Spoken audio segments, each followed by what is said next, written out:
여러분 반갑습니다. 오늘도 새벽 돌베개에 나오신 모든 성도님들을 주님의 이름으로 환영합니다. 주님이 주신 또 좋은 하루에 또 사도행전 말씀을 갖고 우리 모두가 시작하게 되었는데요. 오늘도 사도행전 10장의 말씀을 함께 묵상하면서 이 말씀으로 또 이 금요일도 잘 살아가는 우리 모두가 되기를 바랍니다. 오늘 우리에게 주신 하나님의 말씀은 사도행전 10장 44절로 48절까지의 말씀입니다. 베드로가 이런 말을 하고 있을 때에 그 말을 듣는 모든 사람에게 성령이 내리셨다. 할례를 받은 사람들 가운데서 믿게 된 사람으로서 베드로와 함께 온 사람들은 이방 사람들에게도 성령을 선물로 부어주신 사실에 놀랐다. 그들은 이방 사람들이 방언으로 말하는 것과 하나님을 높이 찬양하는 것을 들었기 때문이다. 그때에 베드로가 말하였다. 이 사람들도 우리와 마찬가지로 성령을 받았으니 이들에게 물로 세례를 주는 일을 누가 막을 수 있겠습니까? 그런 다음에 그는 그들에게 명해서 예수 그리스도의 이름으로 세례를 받게 하였다.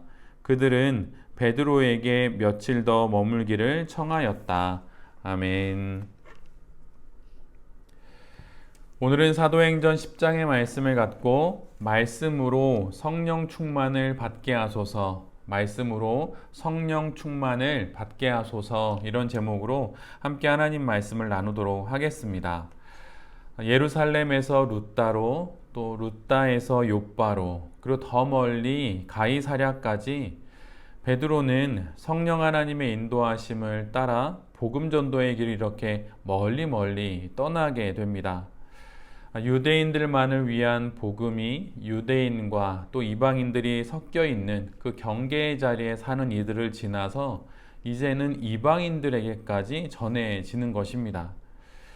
이방인 고넬료의 집에 베드로가 도착하게 됩니다. 그리고 그는 하나님의 말씀을 전하게 되지요. 베드로가 그런데 전하는 첫 번째 하나님의 말씀은 자신이 깨닫게 된 것을 먼저 전합니다. 그것은 하나님께서 사람을 외모로 보시지 않고 하나님을 경외하는 사람들 모두를 받으신다고 하는 것을 알았다고 베드로는 말을 합니다. 베드로는 하나님의 이 마음을 이방인 고넬료와 그의 가족들과 친구들에게 전합니다. 마치 간증처럼 지난 시간 자신이 경험했던 룻다와 욥바에서 그리고 지금 가이사랴에 이르기까지 자신이 하나님으로부터 깨닫게 된 것, 바로 그 사실을 가장 먼저 고넬료에게 복음처럼 전합니다. 그리고 뒤이어 베드로는 예수 그리스도의 성육신과 공생의 사역, 또한 그분의 죽으심과 또 부활의 그 복음의 전부를 전합니다. 그리고 자신과 또 다른 사도들도 바로 이 하나님의 이 복음의 증인이며 예수 그리스도를 믿는 누구든지 그의 이름으로 죄사함을 받는다는 그 복음의 핵심까지도 전하게 되지요.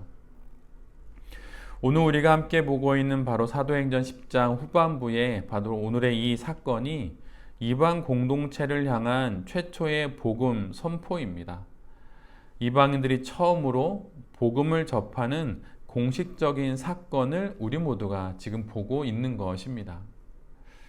바로 그런데 이 사건의 역할을 감당하는 사람이 고집센 베드로라고 하는 것이죠.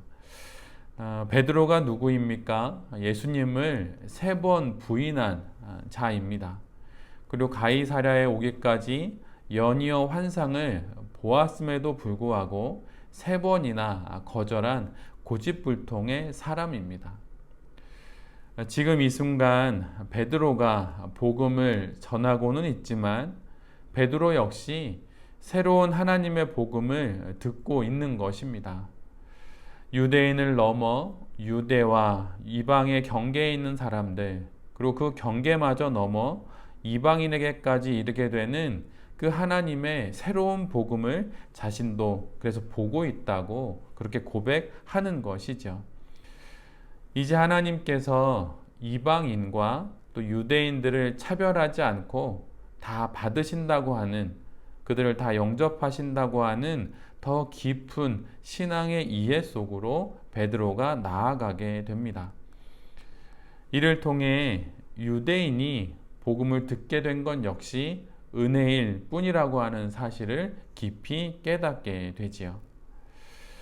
특별히 예수님의 수제자요, 또 초대교회의 대표인 베드로의 이런 깨달음은 개인적인 차원을 넘어 복음의 새로운 지평을 열게 된 것을 우리 모두가 또한 보게 됩니다. 하나님은 이처럼 성도로 하여금 경계를 넘어가게 하십니다. 더 깊은 신앙으로 우리 모두를 인도하시는 것이지요. 지금 우리가 알고 있는 하나님, 또 우리가 간직한 그 신앙보다 더 넓고 더 깊은 하나님의 세계가 있습니다. 우리가 넘어가야 할 예루살렘이 있고 루다가 있고 욥바가 있으며 우리가 마침내 다다라야 할 우리의 영혼의 가이사랴가 있다는 것이죠. 그곳까지 나아가는 우리 모두가 되기를 간절히 기도합니다. 고집 부리지 말고 거절하지 말고 보여주시는 길, 그 길을 따라 순종으로 나아감으로 말미암아 우리들의 이방 땅인 가이사랴까지 나아가는 우리 모두가 되기를 기도합니다. 아마 우리의 영혼의 가이사랴가 어떤 사람일 수도 있고 아니면 우리가 도달해야 되는 어떤 사건일 수도 있고 아마 다양할 것입니다.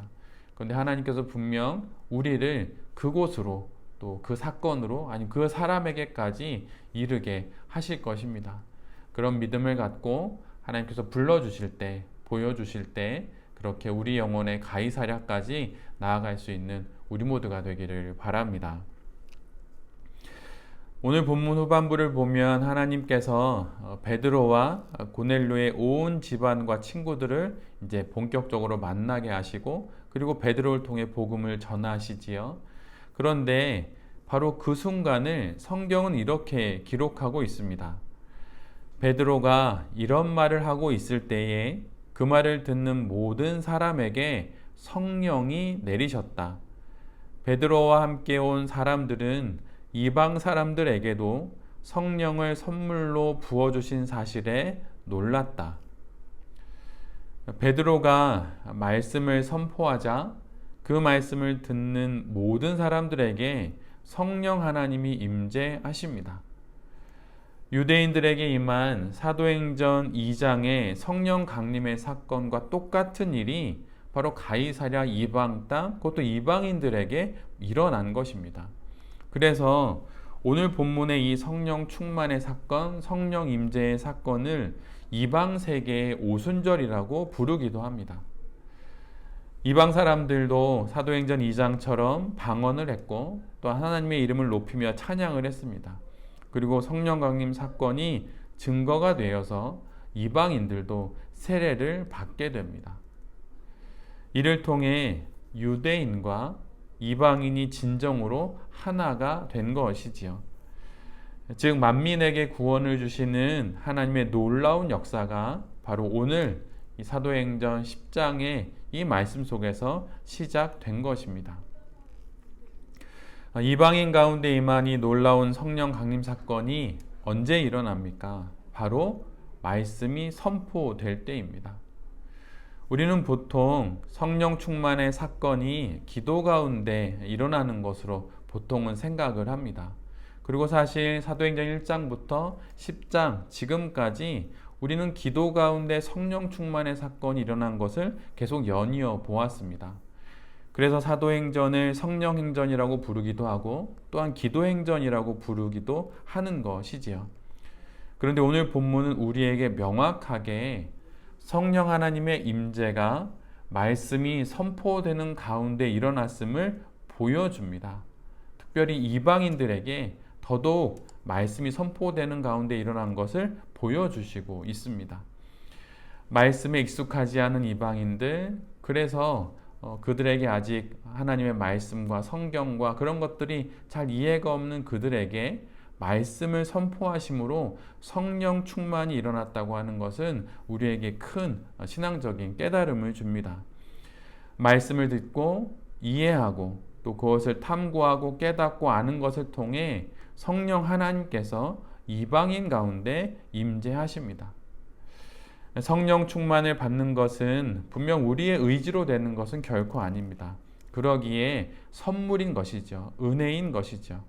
그런데 그 통로는 우리가 소위 쉽게 알고 있듯이 뜨거운 기도만은 아니라는 것이에요. 이성적인 탐구와 아주 노력을 기울이는 연구와 또한 세심한 이성적인 그런 공부를 통한 말씀을 통해서 우리에게 성령 충만이 임한다고 하는 것을 우리 모두가 반드시 잘 기억해야 하는 것입니다. 소요리 문답을 보면 하나님의 은혜를 받는, 하나님의 선물을 받는 세 가지 은혜의 방편이 있다고 나옵니다. 그것은 성경과 기도 그리고 성례전입니다. 하나님의 은혜로운 선물인 성령 충만 역시 이 보편적인 은혜의 방편을 통해서 우리에게 오는 것입니다. 성령 충만을 원하십니까? 그렇다면 말씀을 가까이 하십시오. 말씀을 통해 하나님께서 우리에게 성령 충만을 주실 것입니다. 말씀을 연구하는 것, 그건 성경 공부가 아닙니다. 말씀을 통해서 하나님께서 우리에게 성령 충만을 허락해 주시는 은혜의 방편인 것이에요. 성령 하나님의 임재와 충만은 기도로, 뜨거운 기도로만 우리에게 임하는 것이 아닙니다. 냉철하고 이성적이고 논리적인 성경 공부를 통해 또 말씀을 통해 우리에게 임하는 것입니다. 우리들이 넘어야 할 신앙의 경계가 있고 또 우리 모두가 다다라야 할 우리들의 신앙의 이방 땅인 가이사랴가 있습니다. 그곳까지 나아가서 새로운 신앙, 더 깊고 넓은 신앙을 갖게 되는 우리 모두가 되기를 간절히 바랍니다. 또한 눈물을 쏟는 그런 뜨거운 기도로 우리의 마음과 감정을 통해 임재하시는 성령 충만뿐만 아니라 말씀을 이해하고 열심히 탐구하고 연구함으로 임하는 성령 충만도 있다는 사실을 알고 뜨거움과 차분함이 공존하는 성령 충만한 우리 모두가 되기를 간절히 기도합니다. 이런 성령 충만으로 오늘 이 금요일 하루도 잘 살아가는 새벽 돌베개의 모든 성도님들과 또 이 말씀을 전하는 제 자신이 될 수 있기를 간절히 기도드립니다. 아멘. 기도하겠습니다. 주님, 우리들에게도 넘어야 할 신앙의 루따와 요바가 있고 반드시 가야만 할 이방 땅 가이사랴가 있습니다. 부르실 때 보내실 때 그곳까지 가겠습니다. 거절하지 않고 머뭇거리지 않고 주저하지 않고 가겠습니다. 주님 인도하여 주시옵소서. 뜨거운 기도를 통해 불처럼 임하시는 성령 충만뿐 아니라 차분한 탐구하고 또 연구하는 그 깊은 그런 연구로 말씀을 통해 성경을 통해 임하시는 성령 충만까지 받아 누리는 우리 모두가 되게 하여 주시옵소서. 오늘도 주어진 삶을 성령 충만으로 살아내겠습니다. 주님, 우리 곁에서 우리와 함께 하시고 또한 우리를 도와주시옵소서. 주님의 인도하심을 간절히 소망하며 이 모든 말씀 예수 그리스도의 이름으로 기도드립니다. 아멘.